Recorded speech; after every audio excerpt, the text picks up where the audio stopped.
Good day and welcome back to our review questions in microprocessor and microcontroller. This is part 2 of 3. This is the continuation of our review questions in microprocessor and microcontroller. Kung hindi nyo pa napapanood yung part 1, check nyo na lang ang ating CRT Covalent YouTube channel. For this part 2 of 3, I'm going to present question 21 up to 40. Bago tayo mag-start ng review questions, shoutout muna tayo sa aking mga estudyante sa LPU Cavite. This photo was taken last second term of school year 2025 to 26 in our electromagnetics class.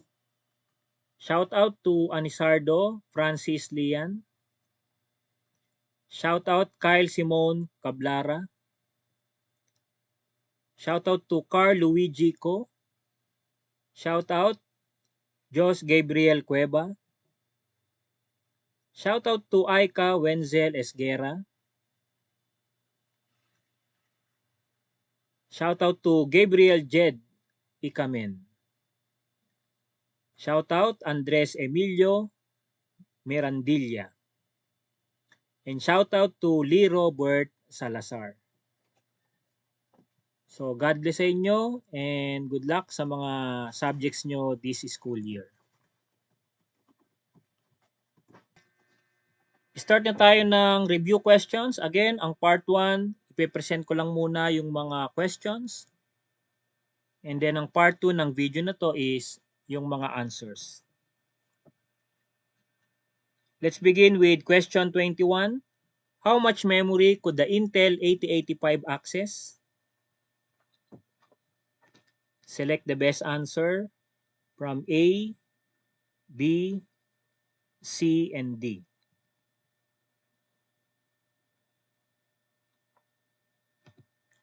Question number 22. Which Intel microprocessor is identified as the first 16-bit microprocessor?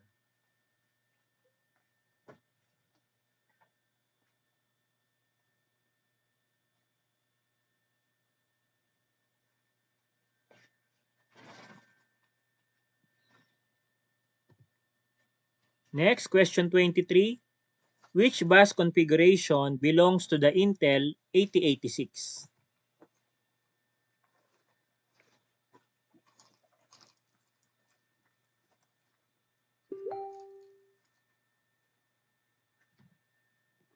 Next, question number 24.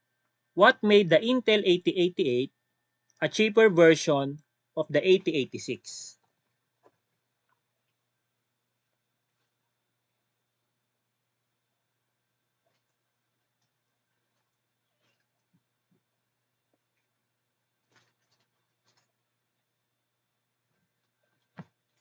Question number 25. Which Intel processor was the first 32-bit microprocessor?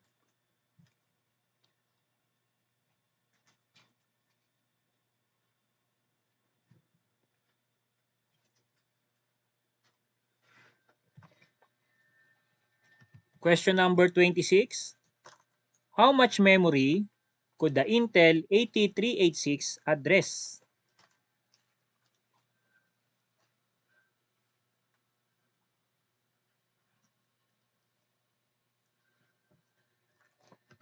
Question number 27.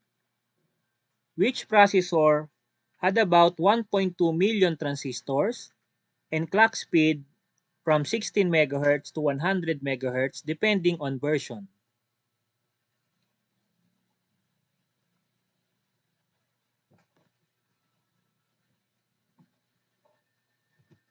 Question 28.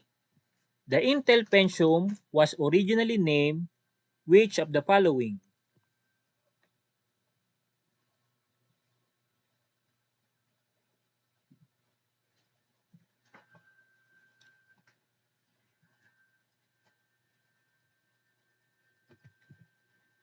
Question 29. Which statement best describes the Intel dual-core processor?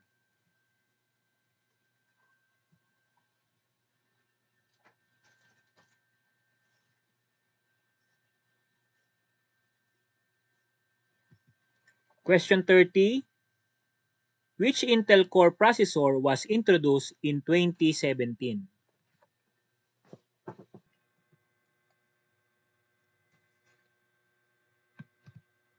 Question 31. What is an embedded system?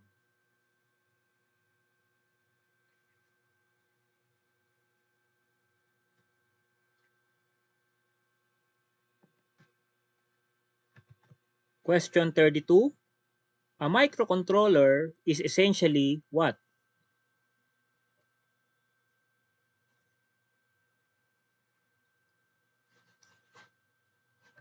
Question 33. Which programming language is commonly used for microcontroller programs?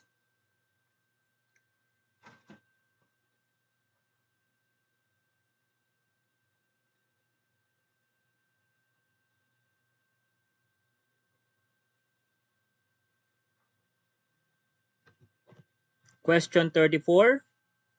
Which of the following is included among the major parts of a microcontroller?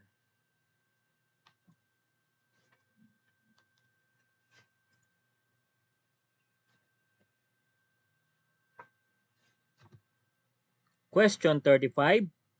What is the function of the Data Direction Register or DDR?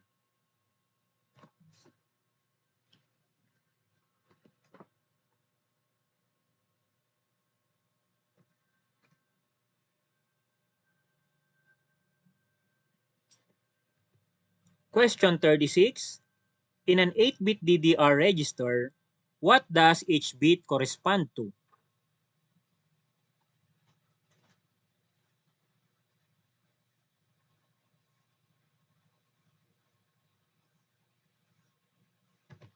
Question 37. What is the function of the port register?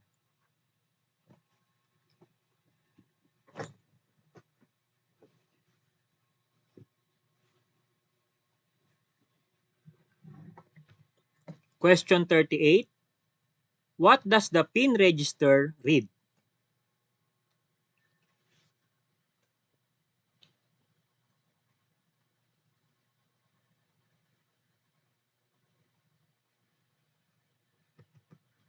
Question 39.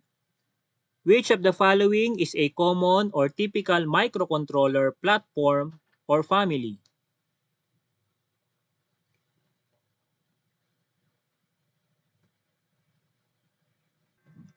Okay, so this is the last question for this session. For this part 2 of 3 sa ating practice MCQ in microcontroller and microprocessor. Finalize nyo muna yung mga sagot nyo bago nyo ituloy yung video. For the next part of this video is the answers for questions 21 to 40. So let's begin. For question 21, how much memory could the Intel 8085 access? The answer is letter B, 64 KB. Question 22, which Intel microprocessor is identified as the first 16-bit microprocessor? The answer is letter C, Intel 8086.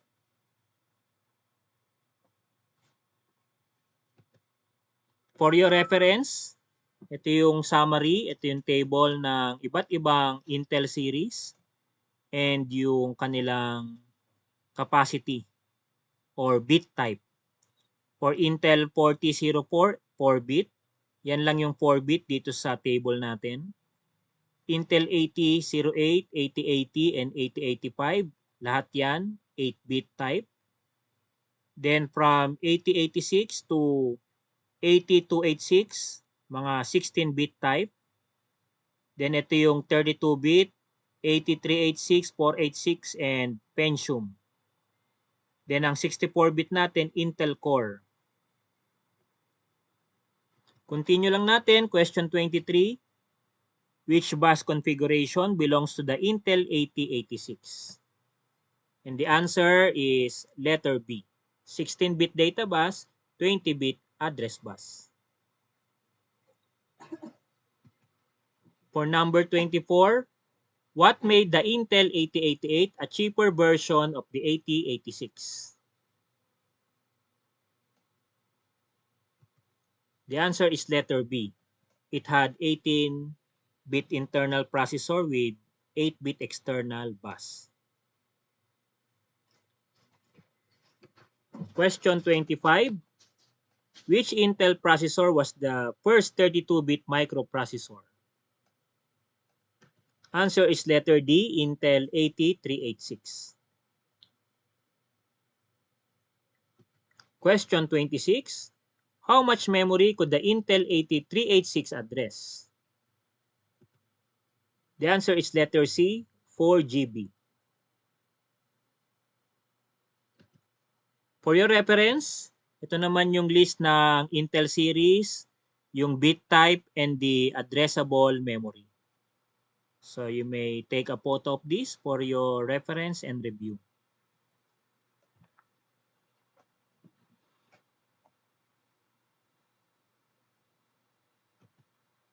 Question 27.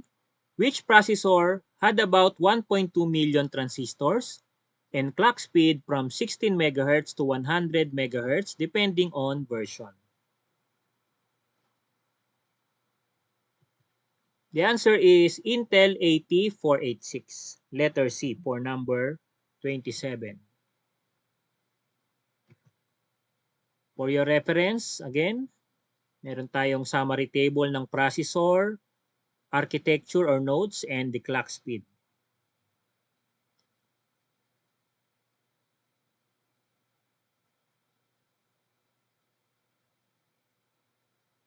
So we have here early Intel microprocessor, 16-bit era, 32-bit era, Pentium family, modern Intel processors, and the recent generations.